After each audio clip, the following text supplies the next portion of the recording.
Hey there, how have you been? I hope well and living your wellness journey the best you can. Most of you know I like to do these videos about different things, and so today I've chosen the topic of grief. One of the hardest parts about supporting someone through grief is learning how to sit with the pain without trying to soften it too quickly. I think most of us feel that pull, that instinct to reach for something comforting, something that might take the edge off. They're in a better place. Was their time? At least they are no longer in pain. You need to stay strong for the family.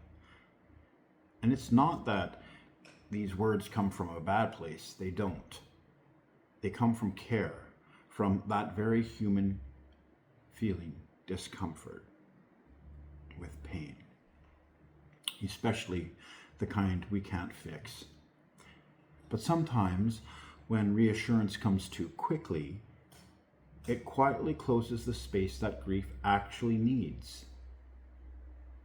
Because grief isn't really looking to be solved.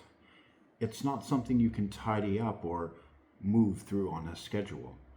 It's something that wants to be seen, felt, gently held. And this is the part that can feel hard. Because being with grief, yours or someone else's, often means being with helplessness too. Letting there be silence, letting there be tears, letting there be things that don't make sense and may never fully resolve.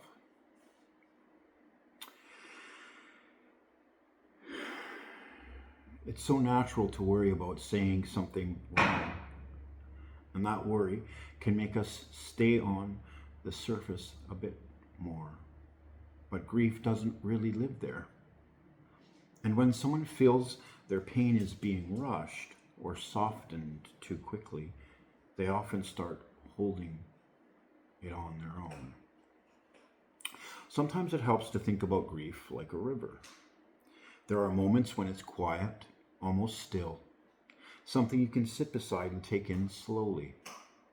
And then there are moments when it's fast and overwhelming, when it rises without warning and pulls you in.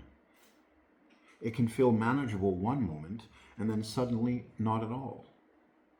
Stirred by a memory, the smell, a date, or something you can't quite name. When someone we care about is in that river, there's often this instinct to pull them out, to help them feel better, to get them back to steady ground. But grief doesn't really work that way. More often than not, what's needed isn't rescue, it's companionship. Someone willing to sit on the riverbank with them, or even step into the water and stand beside them. Not to fight the current, not to pull them out, just to be there, to say, I can see how strong this is right now, instead of trying to make it smaller. And when it comes to our own grief, we tend to do something different. We try to hold it back, contain it, move around it. But grief has a way of finding its own path. And the more we resist it, the more pressure it seems to carry. Letting yourself feel it, it's a bit like letting the river move, not forcing it forward, not judging how deep it is, just allowing it to be what it is as it moves through you.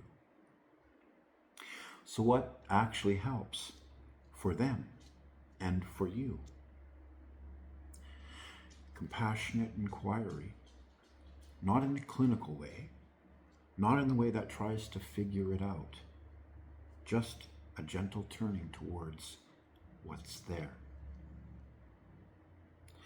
If you're with someone in their grief, it can be as simple as asking, what has this been like for you lately? When does it feel the heaviest? What do you find yourself missing? What feels most tender right now? Is there something you wish people understood? And really listen. Not trying to fix anything, just letting them be where they are. Because those kinds of questions don't push grief forward, they make space for it. And honestly, what people usually need most isn't advice. It's to feel less alone in what they're carrying. And this matters just as much for you too. Because we can be so quick to rush ourselves through grief or quietly dismiss it. You might notice thoughts like, I should be over this by now. Other people have it worse. I just need to keep going. But grief doesn't respond well to pressure. It softens slowly in the presence of compassion. So turning that same tenderness, gentleness towards yourself, it can look like asking, what feels most tender right now? What am I needing or longing for? Where do I feel this in my body? What am I trying to push away? What did this loss mean to me? And letting whatever comes up be enough. Not fixing, no rushing, just being with it. That might also mean letting feelings rise without trying to change them. Noticing when something hurts instead of moving past it. Letting memories come, even the painful ones. Remembering that this isn't just about loss. It's about love too. Because in a way, a lot of grief is a reflection of what mattered deeply. And feeling it isn't falling apart. It's staying connected to that. When we shift away from trying to fix things and just focus on being present, something changes.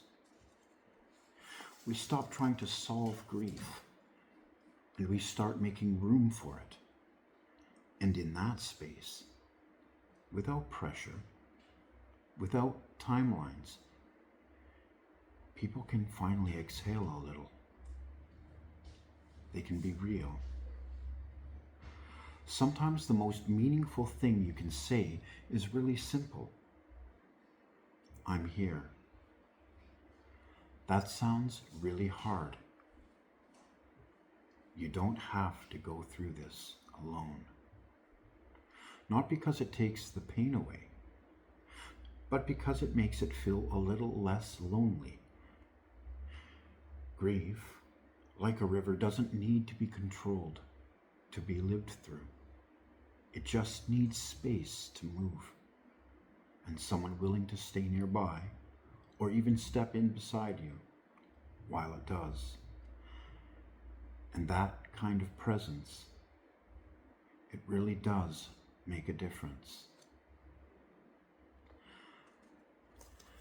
So friends, I hope that you found today's message helpful. Maybe you've taken something away. Maybe there's something here in the contents of what I've just read to you that you can use for yourself while you're going through your own process. And remember, however you're grieving, it's valid. Remember to be kind to yourself. If you enjoyed the video, please like, share, and comment below. Your comments can help somebody else going through the same experience. And that's what we're trying to build here. A network of people helping other people. And so until I see you again, my friends, in the next one, take with you all of my love.